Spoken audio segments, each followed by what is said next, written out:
बात करने वाले केमिकल बॉन्डिंग का लास्ट टॉपिक जो कि आपके पास है हाइड्रोजन बॉन्डिंग, जो कि अपने आप में काफी इंपॉर्टेंट टॉपिक होता है। चाहे आप इनऑर्गेनिक केमिस्ट्री देख लो, चाहे आप ऑर्गेनिक केमिस्ट्री देख लो, आपकी मुलाकात हाइड्रोजन बॉन्डिंग से जरूर होगी।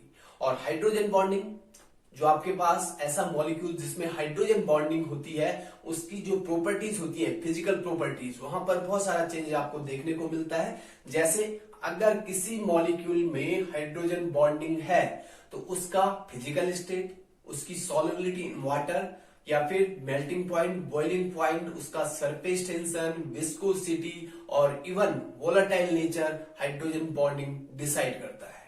तो इसलिए ये वाला आपका काफी ज्यादा इंपॉर्टेंट होता है। तो सबसे पहले हम डेफिनेशन की बात करते हैं। बहुत ही आसान डेफिनेशन है। जब आपके पास हाइड्रोजन एलिमेंट किसी हाईली इलेक्ट्रोनेगेटिव एलिमेंट के साथ डायरेक्टली अटैच होता है, हाईली इलेक्ट्रोनेगेटिव एलिमेंट के साथ जुड़ा होता है, तो आपका हाइड्रोजन बॉन्ड का फॉर्मेशन होगा। राइट। अब हाईली इलेक्ट्रोनेगेटिव एलिमेंट में आपके पास यहां पर मेनली होते हैं या तो क्लोरीन होगा या ऑक्सीजन या नाइट्रोजन। मतलब जब फ्लोरीन, ऑक्सीजन या नाइट्रोजन हाइड्रोजन के साथ डायरेक्टली अटैच होते हैं तभी आपका हाइड्रोजन बॉन्ड बनेगा। दैट मीन्स या तो आपके पास क्या होना चाहिए, फ्लोरीन हाइड्रोजन से डायरेक्टली अटैच है, या फिर आपके पास ऑक्सीजन हाइड्रोजन के साथ डायरेक्टली अटैच है, या फिर नाइट्रोजन हाइड्रोजन के साथ डायरेक्टली अटैच है। तो इस तरह का जो मॉलिक्यूल होगा जहां पर आपको डायरेक्ट अटैचमेंट दिखता है हाइड्रोजन विद इलेक्ट्रोनेगेटिव एलिमेंट, कौन से एलिमेंट होंगे, मेनली आपके पास ये तीनों एलिमेंट हाइड्रोजन बॉन्ड का फॉर्मेशन करते हैं। तो फ्लोरीन हो सकता है या फिर ऑक्सीजन या फिर नाइट्रोजन। अब ऐसा क्यों होता है कि आपके पास तीनों एलिमेंट ही आपके हाइड्रोजन बॉन्डिंग में कंसीडर किए जाते हैं? तो यहाँ पर पहला काउज अगर हम देखें तो आपके पास यहाँ पर क्या होता है कि जैसे HF है, आपको पता है कि जो फ्लोरीन है ये ज्यादा इलेक्ट्रोनेगेटिव एलिमेंट है, और अगर ये ज्यादा इलेक्ट्रोनेगेटिव एलिमेंट है तो ये क्या करेगा, जो शेयर्ड पेयर इलेक्ट्रॉन है उन्हें अपनी तरफ अट्रैक्ट करेगा ड्यू टू इट्स इलेक्ट्रोनेगेटिविटी। अपनी इलेक्ट्रोनेगेटिविटी के कारण ये आपका जो फ्लोरीन होगा इन इलेक्ट्रॉनों को अपनी तरफ खींचता है, और जब ये इलेक्ट्रॉन को अपनी तरफ खींचेगा तो यहाँ पर कुछ पोलैरिटी अराइज होगी। फ्लोरीन पे पार्शियल नेगेटिव आएगा और हाइड्रोजन पर पार्शियल पॉजिटिव चार्ज आपको दिखेगा। राइट। तो इसी तरह से जितने भी HF के मॉलिक्यूल्स होंगे उन पर दिखेगा आपको पार्शियल पॉजिटिव और पार्शियल नेगेटिव। पार्शियल नेगेटिव किसके ऊपर, जो आपका इलेक्ट्रोनेगेटिव एलिमेंट है, और पार्शियल पॉजिटिव हाइड्रोजन के ऊपर आपको दिखेगा। ठीक है। मतलब वहां पर पोलैरिटी अराइज हो जाती है। जब आपके पास ये तीनों एलिमेंट हाइड्रोजन के साथ जुड़ते हैं तो वहां पर पोलैरिटी अराइज हुई, और पोलैरिटी जब अराइज हुई तो एक मॉलिक्यूल दूसरे मॉलिक्यूल के कांटेक्ट में आएगा और वहां पर एक इलेक्ट्रोस्टैटिक फोर्स काम करेगा। मतलब ये हुआ कि अगर आपके पास एक मॉलिक्यूल HF का इस तरह से है तो दूसरा मॉलिक्यूल भी कुछ इसी तरह से आपको दिखेगा। यहाँ पर पार्शियल नेगेटिव, यहाँ पर पार्शियल पॉजिटिव। दूसरा मॉलिक्यूल आप दिखा दो यहाँ पर HF, यहाँ पर पार्शियल नेगेटिव, पार्शियल पॉजिटिव, यहाँ पर भी वही होगा। ठीक है। इसी तरह से जितने भी मॉलिक्यूल आपके पास होंगे वहां पर पार्शियल पॉजिटिव, पार्शियल नेगेटिव आपको दिखेगा। ठीक है।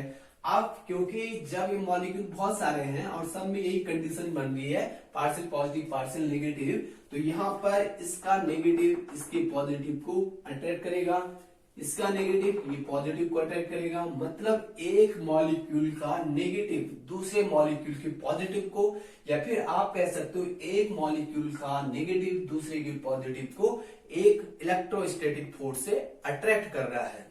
और इस तरह का जो अट्रैक्शन होता है इसी को हम बोलते हैं हाइड्रोजन बॉन्डिंग। और ये वाला जो आपका अट्रैक्शन है ये काफी वीक होता है। काफी वीक इसलिए होता है क्योंकि यहाँ पर आपके पास पार्शियल नेगेटिव चार्ज और पार्शियल पॉजिटिव चार्ज है। दैट मीन्स जो आपके पास हाइड्रोजन बॉन्ड है, जो यहाँ पर हमने डॉटेड लाइन से दिखाया हुआ है, जो आपके पास हाइड्रोजन बॉन्ड होगा उसे हम दिखाएंगे डॉटेड लाइन से। डॉटेड लाइन से हम हाइड्रोजन बॉन्ड को दिखाते हैं।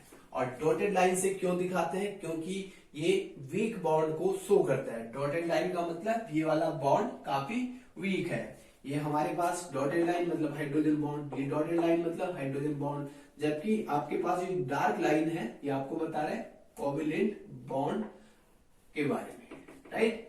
तो डॉटेड लाइन का आप यूज करोगे हाइड्रोजन बॉन्ड को रिप्रेजेंट करने के लिए, ठीक है। तो इस तरह से आपके पास हाइड्रोजन बॉन्ड का फॉर्मेशन होता है।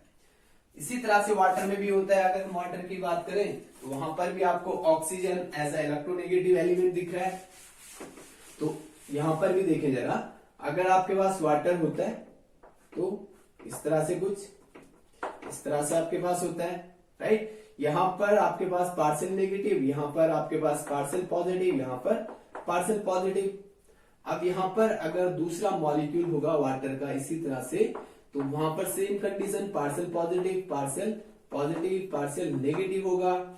अब ये वाला जो आपके पास ऑक्सीजन होगा ये इससे अटैच होगा, ये इससे अट्रैक्टेड होगा, इससे अट्रैक्टेड होगा ये, ठीक है। और ये जो डॉटेड लाइन है ये इंडिकेट कर रहा है हाइड्रोजन बॉन्डिंग को, राइट। तो मतलब ये हुआ कि यहाँ पर जो ऑक्सीजन होगा, क्योंकि पार्शियल पॉजिटिव यहां से भी खींचेगा कुछ और यहां से भी खींचेगा, तो यहाँ पर पार्शियल नेगेटिव थोड़ा ज्यादा होगा, ठीक है। मतलब ये लगा लो कि 2 डेल्टा नेगेटिव आप यहाँ पर दिखा सकते हो, या फिर डेल्टा 2 नेगेटिव आप ऐसा लिख सकते हो कुछ, राइट। हालांकि बहुत छोटा चार्ज होता है, तो ये वाला जो चार्ज होगा यहां से भी अट्रैक्टेड होगा, यहां से भी अट्रैक्टेड होगा।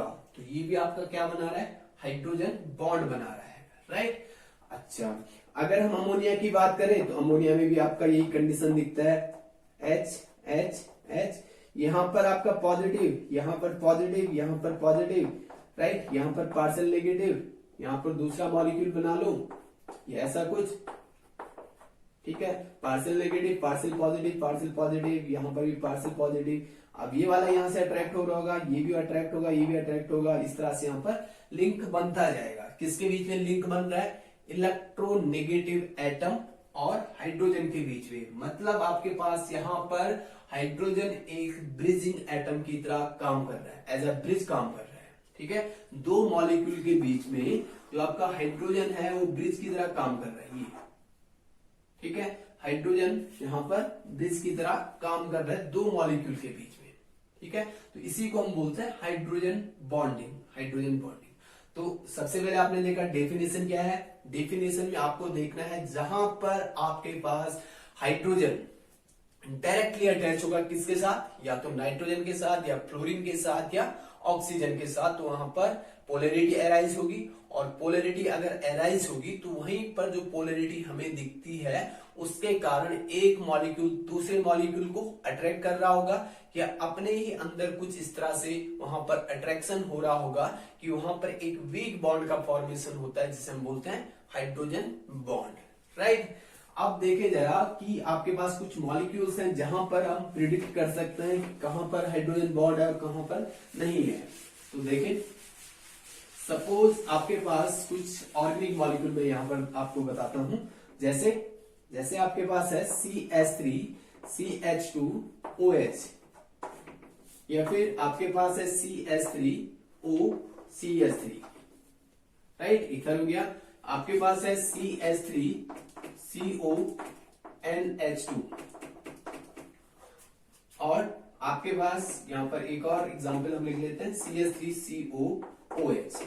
ये आपके पास कुछ कंपाउंड्स हैं जहां पर आपको देखना है क्या यहां पर हाइड्रोजन बॉन्डिंग होगी, क्या यहां पर हाइड्रोजन बॉन्डिंग होगी, राइट। ये कुछ मॉलिक्यूल्स हमारे पास है। अब देखो, अगर आप फर्स्ट मॉलिक्यूल की बात करते हो, मतलब इथाइल एल्कोहल। अब इथाइल एल्कोहल में अगर हम देखें तो यहां पर जो आपके पास ये OH है, इलेक्ट्रोनेगेटिव भी दिख रहा है आपको और हाइड्रोजन भी दिख रहा है। यहां पर जो आपके पास ऑक्सीजन है ये डायरेक्टली हाइड्रोजन से अटैच होता है उससे। ये जो आपका ऑक्सीजन है ये डायरेक्टली हाइड्रोजन से अटैच है, तो दैट मीन्स यहां पर हाइड्रोजन बॉन्डिंग होगी। इस मॉलिक्यूल में यानी कि मिथॉक्सी मीथेन में अगर आप देखोगे तो यहां पर आपके पास इस तरह से है कुछ CH3OCH3, मतलब जो ये वाले आपके पास हाइड्रोजन है इस ऑक्सीजन से नहीं अटैच है। ये वाले हाइड्रोजन किससे अटैच है, कार्बन से। कार्बन से किस तरह से होंगे, इस तरह से कुछ, राइट। ये कार्बन की वैलेंसी को कंप्लीट कर रहे हैं, और ऑक्सीजन से कौन जुड़ रहा है डायरेक्टली, कार्बन। यहां पर भी सिमिलर वे आप दिखा सकते हो ये।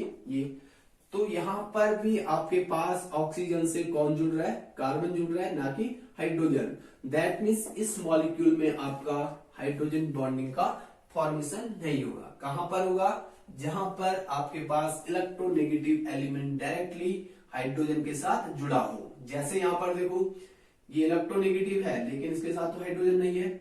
अब यहां पर देखो ये इलेक्ट्रोनेगेटिव एलिमेंट नाइट्रोजन और इसके साथ हाइड्रोजन, इसके साथ हाइड्रोजन इस तरह से जुड़े हुए हैं। दैट मीन्स आपके पास ये वाला जो मॉलिक्यूल है ये हाइड्रोजन बॉन्ड शो करेगा। ठीक, आगे देखें एसिडिक एसिड, यहां पर आपके पास ये वाला जो ऑक्सीजन है आपको वही एलिमेंट देखना है, वही हाइड्रोजन बॉन्ड बनाएगा जो इलेक्ट्रोनेगेटिव एलिमेंट FON से जुड़ा हो।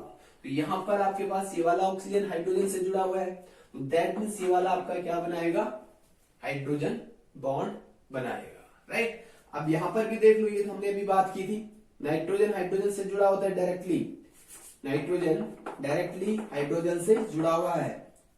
राइट, तो हाइड्रोजन बॉन्ड। ठीक, यहां पर देखें तो यहां पर हाइड्रोजन तो है, इस तरह का स्ट्रक्चर इसका भी होता है इसी की तरह, लेकिन यहां पर जो आपका हाइड्रोजन है ये किससे जुड़ा हुआ है, फॉस्फोरस से, मतलब उतना इलेक्ट्रोनेगेटिव नहीं है। आपको केवल 3 एलिमेंट यहां पर देखने हैं, फ्लोरीन, ऑक्सीजन और नाइट्रोजन। अगर वो किससे जुड़े होते हैं, हाइड्रोजन से डायरेक्टली जुड़े होते हैं, तब आपके पास होगा। अब यहां पर अगर हम बात करें HCl में, तो यहां पर हाइड्रोजन क्लोरीन के साथ, डेफिनेशन में आपके पास क्लोरीन नहीं था, ठीक है, यहां पर हाइड्रोजन फ्लोरीन के साथ, मतलब यहां पर हाइड्रोजन बॉन्डिंग, यहां पर अमोनिया में हाइड्रोजन बॉन्डिंग, HCl और PS3 में हाइड्रोजन बॉन्डिंग नहीं है। साथ साथ इस ईथर मॉलिक्यूल में भी आपका हाइड्रोजन बॉन्डिंग नहीं है, मिथॉक्सी मीथेन में नहीं है। ठीक है, तो इस तरह से आपके पास बहुत सारे मॉलिक्यूल्स होते हैं जहां पर आप डिसाइड कर सकते हो कि किस में हाइड्रोजन बॉन्डिंग होगा और किस में नहीं होगा। आपको डायरेक्ट लिंक देखना है हाइड्रोजन किससे जुड़ा हुआ है। ये हो गया। अब आगे बात करते हैं जो आपका हाइड्रोजन बॉन्डिंग है वो किस तरह का बॉन्ड होता है। पहली बात, ये एक तो वीक बॉन्ड होता है, काफी वीक बॉन्ड होता है, और कंपेरेटिवली अगर आप देखो तो ये आपका हाइड्रोजन बॉन्ड कोवेलेंट बॉन्ड से काफी वीक होता है। मतलब आपके पास जो हाइड्रोजन बॉन्डिंग है, जिसे मैं शॉर्ट में लिख रहा हूं HV, it is weaker then covalent bond. Right, covalent bond से वीकर होता है। अगर हम नॉर्मली देखें हाइड्रोजन बॉन्डिंग, तो हाइड्रोजन बॉन्डिंग का जो स्ट्रेंथ होता है 10 to 40 किलो जूल पर मोल होता है। राइट, और जो आपके पास हाइड्रोजन बॉन्डिंग होता है नॉर्मल हाइड्रोजन बॉन्डिंग, उसका स्ट्रेंथ होता है 10 to 40 किलो जूल पर मोल। और जो आपके पास कोवेलेंट बॉन्ड होता है, जैसे आप हाइड्रोजन में देख लो H2 मॉलिक्यूल में, तो H2 मॉलिक्यूल में जो बॉन्ड स्ट्रेंथ आपको दिखेगा लगभग आपको 400 किलो जूल पर मोल दिखता है।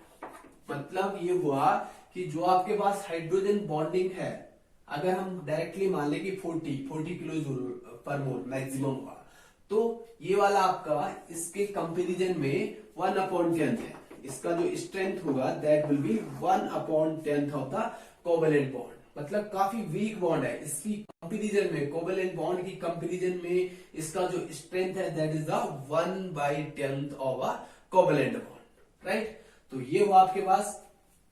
जैसे आपने देखा कि HF मॉलिक्यूल में इस तरह से मॉलिक्यूल आपस में अटैच थे। राइट, ये कोवेलेंट, तो ये तो काफी मजबूत बॉन्ड होता है। लेकिन जब इनके बीच में हाइड्रोजन बॉन्ड बनता है, जब इनके बीच में हाइड्रोजन बॉन्ड बना, तो ये काफी वीकर बॉन्ड होता है। राइट, लेकिन कोवेलेंट बॉन्ड से तो कमजोर है, लेकिन वांडरवाल फोर्सेस से ये काफी ज्यादा स्ट्रॉन्गर होता है। वांडरवाल फोर्सेस से काफी ज्यादा स्ट्रॉन्गर होता है। तो ये आपके पास हुआ हाइड्रोजन बॉन्डिंग का स्ट्रेंथ। कोवेलेंट बॉन्ड से कमजोर, लेकिन वांडरवाल फोर्सेस से काफी ज्यादा स्ट्रॉन्गर होता है। ठीक, अब अगर हम बात करें कि हाइड्रोजन बॉन्ड एक हमारे पास होती है कि हाईली इलेक्ट्रोनेगेटिव हमारे पास होना चाहिए, हाईली इलेक्ट्रोनेगेटिव एलिमेंट। राइट, कौन कौन से एलिमेंट हमारे पास होते हैं हाईली इलेक्ट्रोनेगेटिव में, यहाँ पर फ्लोरीन, ऑक्सीजन एंड नाइट्रोजन, यानी कि फोन वाले जो एलिमेंट होते हैं, जिसे हम शॉर्ट में बोलते हैं फोन, ये वाले जो एलिमेंट आपके पास होते हैं ये हाइड्रोजन बॉन्डिंग का फॉर्मेशन करते हैं। राइट, दूसरा आपके पास जो फैक्टर है जो हाइड्रोजन बॉन्ड को डिसाइड करता है, तो वो आपके पास है small size of electronegative element. जो इलेक्ट्रोनेगेटिव एलिमेंट है उसका साइज काफी छोटा होना चाहिए। एक तो हाईली इलेक्ट्रोनेगेटिव होगा तो काफी स्ट्रॉन्गर हाइड्रोजन बॉन्ड बनेगा। दूसरा, अगर आपके पास जो इलेक्ट्रोनेगेटिव एलिमेंट है उसका साइज अगर काफी छोटा होता है तो काफी स्ट्रॉन्गर हाइड्रोजन बॉन्ड बनता है। जैसे अगर हम कंपेयर करें कि जो आपके पास NH3 है और HCl है, यहाँ पर जो आपको नाइट्रोजन दिख रहा है इलेक्ट्रोनेगेटिव हुआ, यहाँ पर आपके पास क्लोरीन इलेक्ट्रोनेगेटिव है, और इलेक्ट्रोनेगेटिविटी का जो यहाँ पर मैग्नीट्यूड होता है नाइट्रोजन का दैट इज 3.0, राइट। और जो क्लोरीन आपके पास होता है इसका भी जो इलेक्ट्रोनेगेटिविटी होता है that is 3.0, right.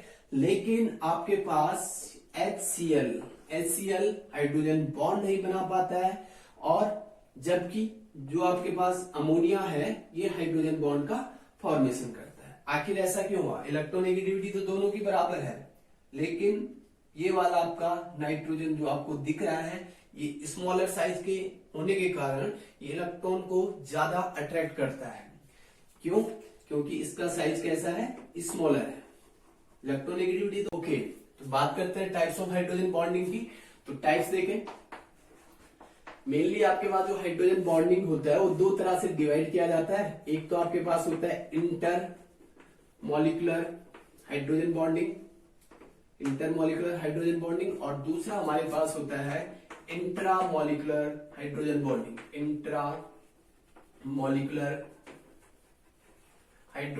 Bonding, right. अब देखें पहला टाइप, दूसरा टाइप। अब यहाँ पर क्योंकि हाइड्रोजन बॉन्डिंग आप समझ गए कि हाइड्रोजन बॉन्डिंग कहां पर बनेगा, एक इलेक्ट्रोनेगेटिव एटम होगा, दूसरा हाइड्रोजन होगा, राइट, डायरेक्टली अटैच होंगे दोनों।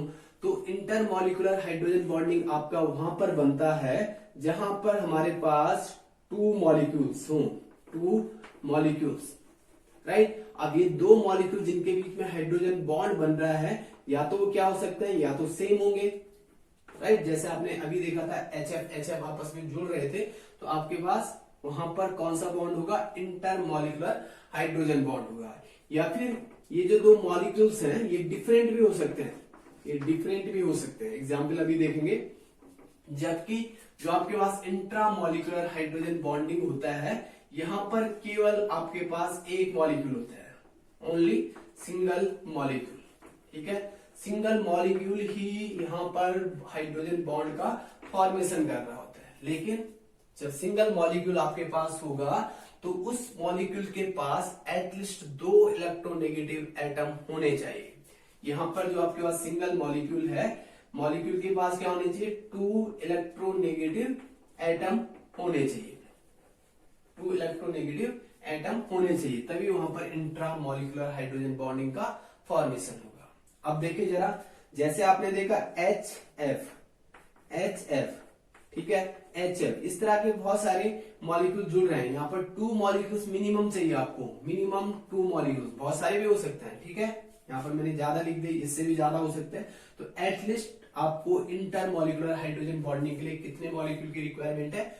टू मॉलिक्यूल, दोनों सेम हो सकते हैं, HF, तो यहाँ पर हाइड्रोजन बॉन्ड, यहाँ पर हाइड्रोजन बॉन्ड, राइट। तो यहाँ पर सेम मॉलिक्यूल के बीच में हाइड्रोजन बॉन्डिंग हमें दिख रहा है, तो ये वाला बॉन्डिंग हमारा हुआ इंटरमॉलिक्यूलर हाइड्रोजन बॉन्डिंग। दूसरा आपके पास यहाँ पर इंटरमॉलिक्यूलर कब बन सकता है? जब दोनों मॉलिक्यूल अलग अलग हो। अब दोनों मॉलिक्यूल अलग अलग, जैसे हम एग्जांपल ले लेते हैं, आपके पास है वाटर H2O और दूसरा मॉलिक्यूल है C2H5OH, मतलब इथाइल एल्कोहल और वाटर के बीच में जो बॉन्ड बनता है that will be intermolecular hydrogen bonding. इनके बीच में हाइड्रोजन बॉन्डिंग का फॉर्मेशन होगा। तो देखते हैं किस तरह से एक दूसरे को अट्रैक्ट करते हैं। देखिए जरा, आपके पास है वाटर H2O, राइट, और दूसरा मॉलिक्यूल हमारे पास है इथाइल एल्कोहल C2H5OH, राइट। अब यहां पर मैं कुछ इस तरह से लिख लेता हूं, इसे कुछ इस तरह से लिख लेता हूं, CH3CH2 और यहां पर मैंने दिखा दिया OH, कोई फर्क नहीं पड़ता, ठीक है, CH3CH2OH। अब यहाँ पर तो आपको पता है पोलैरिटी जनरेट हो रही थी, पॉजिटिव नेगेटिव, ठीक, यहाँ पर पॉजिटिव, फिर यहाँ पर भी क्या होगा, क्योंकि आपका जो एल्कोहल मॉलिक्यूल है वो हाइड्रोजन बॉन्ड बना सकता है। तो देखें यहाँ पर आपके पास ये वाला जो ऑक्सीजन होगा इसके पास नेगेटिव होगा, इसके पास पॉजिटिव होगा, तो ये वाला हाइड्रोजन इसके साथ बॉन्ड बनाया होगा। जो आपका एल्कोहल है, एल्कोहल का हाइड्रोजन वाटर के ऑक्सीजन के साथ अट्रैक्ट हो रहा है, मतलब यहां पर क्या हो गया, हाइड्रोजन बॉन्ड का फॉर्मेशन हो गया। लेकिन एक मॉलिक्यूल एल्कोहल का है और एक वाटर का मॉलिक्यूल है, एक मॉलिक्यूल एल्कोहल और एक वाटर का मॉलिक्यूल है। तो यहाँ पर दो डिफरेंट टाइप के मॉलिक्यूल हैं और उनके बीच में हाइड्रोजन बॉन्ड का फॉर्मेशन हो रहा है। तो इस तरह का जो बॉन्डिंग होता है इसे भी हम क्या बोलते हैं, इंटर मॉलिक्यूलर हाइड्रोजन बॉन्डिंग बोलते हैं, ठीक है। और यही काउज है कि जो आपका एल्कोहल होता है वो वाटर में सॉल्युबल क्यों होता है, कारण कि आपके पास inter molecular hydrogen bonding, inter molecular hydrogen bonding के कारण ही आपका एल्कोहल आसानी से वाटर में डिजोल्व हो जाता है, ठीक। अब दूसरा देखते हैं हम, इंट्रामॉलिक्यूलर क्या होता है। इंट्रामॉलिक्यूलर की अगर हम बात करें तो जो आपके पास ऐसा मॉलिक्यूल जिसके पास दो इलेक्ट्रोनेगेटिव एलिमेंट एक साथ प्रेजेंट हो, जैसा कि ये वाला मॉलिक्यूल देखें, ये आपके पास है OH, ये कुछ आपके पास मॉलिक्यूल है जिसे हम बोलते हैं orthonitrophenol. This is a orthonitrophenol, right. अब ऑर्थोनाइट्रोफिनॉल में आपको दिख रहा है यहाँ पर कि यहां से ये वाला जो ऑक्सीजन है ये हाइड्रोजन के साथ जुड़ा हुआ है डायरेक्ट, राइट। यहाँ पर जो आपके पास ऑक्सीजन है ये कोऑर्डिनेट बॉन्ड है, यहाँ पर ये वाला जो ऑक्सीजन है ये डायरेक्टली किससे जुड़ा हुआ है, नाइट्रोजन से। तो यहाँ पर भी कुछ पोलैरिटी होगी, क्योंकि ऑक्सीजन ज्यादा इलेक्ट्रोनेगेटिव है तो यहाँ पर कुछ नेगेटिव आपको दिखेगा, ठीक है, यहाँ पर पॉजिटिव दिखेगा। अब यहाँ पर भी आपके पास पोलैरिटी है, पार्शियल नेगेटिव पार्शियल पॉजिटिव, तो इनके बीच में क्या होगा, अट्रैक्शन होगा, अट्रैक्शन होगा। और ये किस तरह का बॉन्ड बन रहा है, intramolecular hydrogen bond. Single molecule होना चाहिए और उसके पास दो इलेक्ट्रोनेगेटिव एटम होने चाहिए, दो इलेक्ट्रोनेगेटिव, यहां पर भी दिख रहा है, यहां पर एटलीस्ट दो होने चाहिए, दो से ज्यादा हो सकते हैं, इसके बाद दो से ज्यादा है, लेकिन दो इलेक्ट्रोनेगेटिव एटम उस मॉलिक्यूल के पास होने चाहिए, ठीक है। ये आपका हुआ ऑर्थोनाइट्रोफिनॉल, कौन सा बॉन्ड बना रहा है, इंट्रामॉलिक्यूलर, कौन सा, इंट्रामॉलिक्यूलर हाइड्रोजन बॉन्ड बना रहा है, ठीक। अब अगर हम बात करें इसी की तरह एक और इसका भाई होता है, इसका रिलेटिव होता है। अब अगर हम बात करें इसी की तरह एक और कंपाउंड की, तो ये तो हो गया ऑर्थोनाइट्रोफिनॉल, लेकिन अगर आप यहां पर इस तरह से इसे अरेंज कर लो कि आपके पास यहां पर OH और यहां पर आपके पास है नाइट्रो ग्रुप, ठीक है, यहां पर हो गया नाइट्रो ग्रुप। अब ये दोनों ग्रुप काफी दूर दूर है, ये दोनों ग्रुप काफी दूर दूर है, क्योंकि वैसे तो वीक ही बॉन्ड होता है, ये वीक बॉन्ड होता है, और अगर ये ग्रुप ही बहुत दूर दूर चले गए तो यहाँ पर बॉन्ड का फॉर्मेशन नहीं होता है। मतलब अगर आपके पास ऑर्थोनाइट्रोफिनॉल है तो दोनों ग्रुप पास पास है, वो कौन सा बॉन्ड बनाएंगे, इंट्रामॉलिक्यूलर हाइड्रोजन बॉन्ड का फॉर्मेशन करेंगे। लेकिन अगर आपके पास यहाँ पर OH और NO2 ग्रुप काफी दूर है, यानी कि आपके पास है पैरानाइट्रोफिनॉल,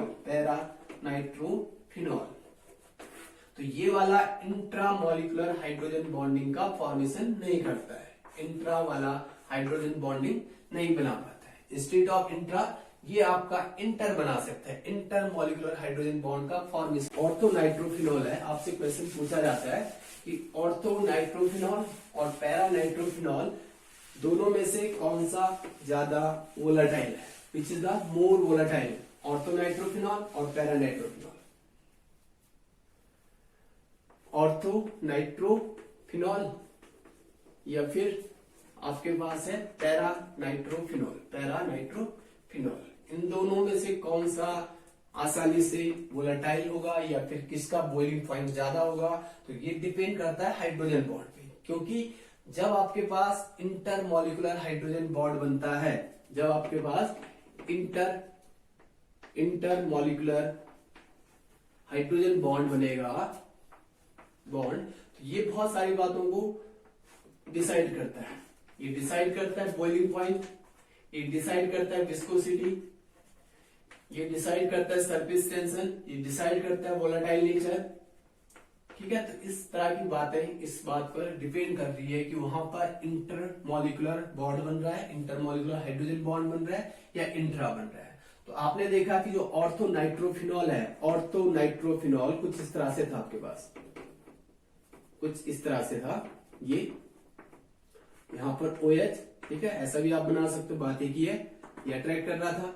जबकि पैरा नाइट्रोफिनॉल में ऐसा नहीं होता है, दोनों ग्रुप एक दूसरे से काफी दूर होते हैं, NO2 इस तरह से, और यहां पर आपके पास OH होते हैं। तो दोनों ग्रुप एक दूसरे से दूर हैं, तो ये वाले इंट्रा नहीं बना पाते हैं। ये वाले जो मॉलिक्यूल्स होंगे आपके, यानी कि पैरा नाइट्रोफिनॉल के मॉलिक्यूल आपके कौन सा बॉन्ड नहीं बना पाएगा, इंट्रा वाला नहीं बना पाएगा। ये क्या बॉन्ड बनाएगा, ये वाला आपका बनाता है इंटरमॉलिक्यूलर। मतलब इसी तरह का एक और मॉलिक्यूल यहां पर बना दो, NO2, राइट, ये बनाया हमने, इधर OH।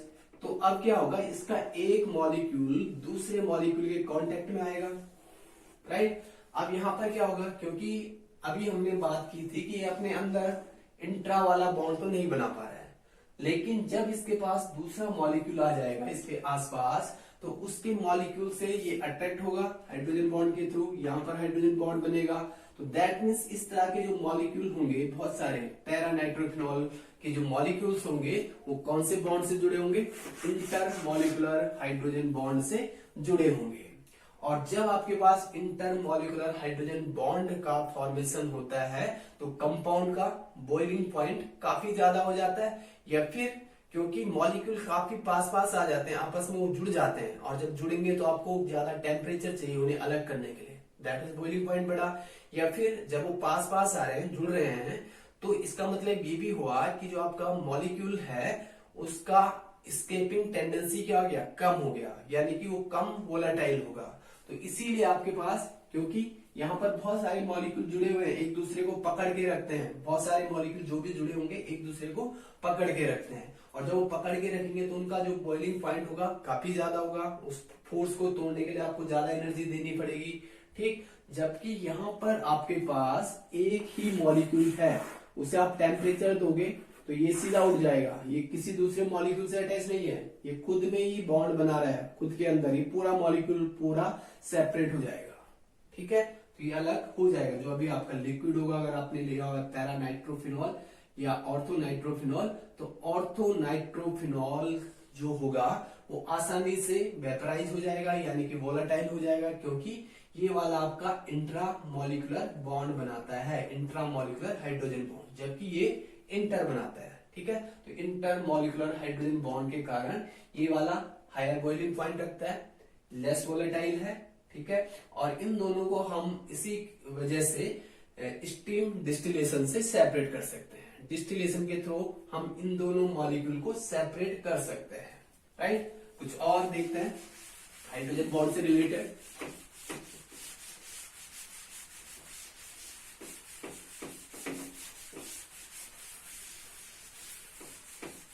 एक इंटरेस्टिंग एग्जांपल लेते हैं पहले, कि आपसे पूछा जाता है कि जो आपका अमोनिया है और दूसरा जो दूसरा आपके पास है PS3 फॉस्फीन, ठीक है। ये आपके पास है अमोनिया और इधर हमने लिया हुआ है फॉस्फीन, ठीक है। अब होता क्या है कि जब आप अमोनिया को वाटर में डालोगे तो ये डिजॉल्व हो जाता है, जबकि यहां पर जब आप फॉस्फीन को वाटर में डालते हो तो वाटर में डालने पर क्या होता है, यहां पर आपको बबल्स बनते हुए दिखेंगे जब आप इसे वाटर में डालोगे। तो ऐसा क्यों हुआ, due to the hydrogen bonding. Ammonia water के साथ हाइड्रोजन बॉन्ड बनाने के कारण वाटर सॉल्युबल हो जाता है, जबकि जो आपके पास फॉस्फीन है वो वाटर के साथ हाइड्रोजन बॉन्ड नहीं बना पाती है। क्यों, देखिए जरा, क्योंकि आपके पास अमोनिया NH3, ऐसा सिंपली आप दिखा सकते हो, इधर वाटर HH, तो इसका हाइड्रोजन अट्रैक्टेड होगा, मतलब हाइड्रोजन बॉन्ड बना लिया इसने, राइट। तो इसलिए ये आपका अमोनिया इसके अंदर डिजोल्व हो गया, स्केप नहीं कर पाएगा। जबकि यहां पर आपके पास PH3 इस तरह से आप दिखा सकते हो, यहां पर आपका वाटर, ठीक है। अब क्या होगा, क्योंकि ये वाला आपके पास उतना इलेक्ट्रोनेगेटिव नहीं है। जब हम हाइड्रोजन बॉन्ड की बात करते हैं तो ये वाला अगर यहां पर कुछ नेगेटिव आ जाता है तो ये वाला इनको अट्रैक्ट नहीं कर पाएगा हाइड्रोजन को, ठीक है। यहाँ पर पॉजिटिव, यहाँ पर पॉजिटिव, यहाँ पर नेगेटिव, तो ये वाला अट्रैक्ट नहीं कर पाता है उतनी पावर से जितना कि यहाँ पर नाइट्रोजन कर रहा है। क्योंकि हाइड्रोजन बॉन्डिंग के लिए आपको कौन सा एलिमेंट चाहिए होता है, यहाँ पर इलेक्ट्रोनेगेटिव एलिमेंट। कौन सा होना चाहिए, या तो फ्लोरीन होना चाहिए था, या फिर ऑक्सीजन, या फिर नाइट्रोजन। तो इसलिए आपका जो अमोनिया है वाटर सॉल्युबल है due to the intermolecular hydrogen bonding, क्योंकि दोनों मॉलिक्यूल क्या है, अलग अलग है, तो इंटरमॉलिक्यूलर हाइड्रोजन बॉन्डिंग। जबकि फॉस्फीन इंटरमॉलिक्यूलर हाइड्रोजन बॉन्डिंग का फॉर्मेशन नहीं कर पाता है, और जैसे आपसे वाटर में डालोगे यहां से बबल्स निकलने शुरू हो जाते हैं। और एग्जाम्पल देखते हैं, कुछ इंटरेस्टिंग एग्जाम्पल आपके पास है। जो आपके पास कार्बोक्सिलिक एसिड है वो डाइमर की फॉर्म में एग्जिस्ट करते हैं। जो आपके पास कार्बोक्सिलिक एसिड है वो डाइमर की फॉर्म में एग्जिस्ट करते हैं। मतलब आपके पास जो कार्बोक्सिलिक एसिड है RCOOH, ये कैसे होते हैं, डाइमर की फॉर्म में एग्जिस्ट करते हैं। अब डाइमर क्यों बनाते हैं, जैसे मैं अगर बात करूं फॉर्मिक एसिड, तो फॉर्मिक एसिड भी आपका डाइमर की फॉर्म में होता है। डाइमर का मतलब दो मॉलिक्यूल आपस में जुड़कर एक सिंगल पार्टिकल का फॉर्मेशन करते हैं, ठीक। तो जैसे आपके पास है HCOH, इस तरह से, तो इसका एक मॉलिक्यूल दूसरे मॉलिक्यूल, यही मॉलिक्यूल मैंने यहां पर लिख दिया, ठीक है। अब इसका एक मॉलिक्यूल दूसरे मॉलिक्यूल के साथ कंबाइन कुछ इस तरह से होता है कि देखें ये, और यहां पर आपके पास OH, ठीक। एक मॉलिक्यूल और दूसरा मॉलिक्यूल, मतलब इस तरह से ये अरेंज होते हैं कि इनके बीच में हाइड्रोजन बॉन्ड बन जाए। मैंने आपको बताया था स्टार्टिंग में कि कार्बोक्सिलिक एसिड वाला मॉलिक्यूल भी हाइड्रोजन बॉन्ड का फॉर्मेशन करता है। तो यहां पर भी वही हो रहा है, ये जो आपका हाइड्रोजन है इसके साथ अट्रैक्ट होगा, इसका जो हाइड्रोजन है इसके साथ अट्रैक्ट होगा। मतलब यहाँ पर हाइड्रोजन बॉन्ड के थ्रू ये जुड़ जाते हैं, और जब ये हाइड्रोजन बॉन्ड के थ्रू दो मॉलिक्यूल जोड़ते हैं, यानी कि दो मॉलिक्यूल आपस में जुड़े हुए हैं, तो इसी को हम क्या बोलते हैं, डाइमर। तो कार्बोक्सिलिक एसिड के जो मॉलिक्यूल्स हैं डाइमर फॉर्मेशन क्यों करते हैं, क्योंकि वो हाइड्रोजन बॉन्ड बनाने की कैपेसिटी रखते हैं, ठीक है। तो ये हो गया आपके पास। अगला हम देखते हैं इसी पर बेस्ड एक और क्वेश्चन। आपसे बोला जाता है कि जो आपका वाटर है ये लिक्विड फॉर्म में एग्जिस्ट करता है, जबकि जो आपका H2S है ये आपका गैस है, ठीक है। अब अगर हम लिक्विड और गैस का कंपैरिजन करें तो लिक्विड का मतलब ये होगा कि वहां पर अट्रैक्टिव फोर्स कंपैरिजन में, अगर आप गैस के देखो, गैस की कंपैरिजन में देखोगे तो लिक्विड में ज्यादा अट्रैक्टिव फोर्स होंगे और गैस में कम होते हैं। तो दैट मीन्स डेफिनेट है कि यहाँ पर ज्यादा अट्रैक्टिव फोर्स होगा, यहाँ पर कम होगा। लेकिन क्यों ऐसा होता है, जबकि ये वाला एलिमेंट ग्रुप 16 से बिलोंग करता है, सल्फर भी ग्रुप 16 से बिलोंग करता है, ये वाला लिक्विड हो रहा है, ये वाला गैस हो रहा है। तो मतलब आपके पास यहाँ पर जो वाटर मॉलिक्यूल है इस तरह से कुछ अरेंज कर लो इसे, ये अब यहाँ पर ये वाला नेगेटिव ये अट्रैक्ट होता है इस तरह से, जबकि यहाँ पर जो आपके पास H2S है, H2S ये उतना इलेक्ट्रोनेगेटिव नहीं है जितना कि कौन सा है, ऑक्सीजन है। ऑक्सीजन काफी इलेक्ट्रोनेगेटिव होने के कारण यहाँ पर ज्यादा पोलैरिटी जनरेट होती है, इसलिए ये दूसरे मॉलिक्यूल के साथ क्या हो जाता है, हाइड्रोजन बॉन्ड के थ्रू लिंक हो जाता है। जबकि यहाँ पर उतना ज्यादा इलेक्ट्रोनेगेटिविटी नहीं है, तो इसका मतलब इसका जो सल्फर होगा इसके साथ नहीं जुड़ पाएगा, नहीं अट्रैक्ट हो पाएगा, और इसलिए ये वाला मॉलिक्यूल अलग रहेगा और ये वाला अलग रहेगा। जबकि यहाँ पर इलेक्ट्रोनेगेटिव एलिमेंट है, तो इसका मतलब ये क्या करेगा, इसको खींच सकता है, क्योंकि इस पे काफी ज्यादा नेगेटिव चार्ज जनरेट होता है। तो इसलिए आपका वाटर लिक्विड में एग्जिस्ट करता है और H2S गैस में एग्जिस्ट करता है, ठीक। और क्वेश्चन देखें इसमें बेस्ड, एक और देख लेते हैं। आपके पास जिस क्वेश्चन आपके पास यहाँ पर रिलेटेड होता है हाइड्रोजन बॉन्डिंग से कि कॉपर सल्फेट पेंटाहाइड्रेट में कितने आपके पास ऐसे मॉलिक्यूल हैं जो हाइड्रोजन बॉन्डेड है, कितने ऐसे मॉलिक्यूल हैं कॉपर सल्फेट पेंटाहाइड्रेट में जो कि आपके पास हाइड्रोजन बॉन्डेड है। तो यहां पर केवल आपके पास one molecule of water hydrogen bonded होता है, हाइड्रोजन बॉन्डेड होता है, राइट। और कहां पर आप इसके एप्लीकेशन देख सकते हो हाइड्रोजन बॉन्डिंग के, जैसे आप देख सकते हो हेक्सेन, हेक्सेन की अगर हम बात करें एन हेक्सेन और मैं बात करूं ग्लिसरॉल की,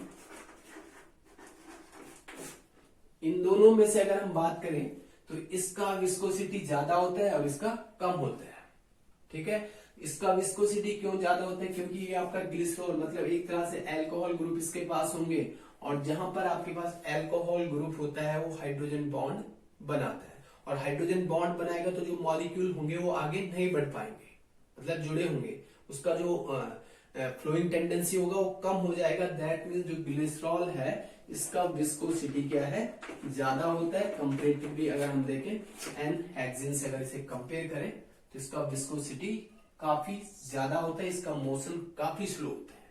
क्यों होता है, क्योंकि ग्लिसरॉल का मतलब 3 OH ग्रुप यहाँ पर होंगे, जो तीनों क्या कर रहे होंगे, हाइड्रोजन बॉन्ड बना रहे होंगे और मॉलिक्यूल्स को आगे बढ़ने से रोक रहे होंगे, ठीक है। एक और लास्ट एग्जांपल हम देख लेते हैं यहाँ पर कि जो आपके पास प्रोटीन्स होते हैं उनका जो सेकेंडरी स्ट्रक्चर होता है, प्रोटीन का सेकेंडरी स्ट्रक्चर हाइड्रोजन बॉन्ड के कारण स्टेबलाइज होता है। तीनों क्वेश्चन आपके पास इंपॉर्टेंट है।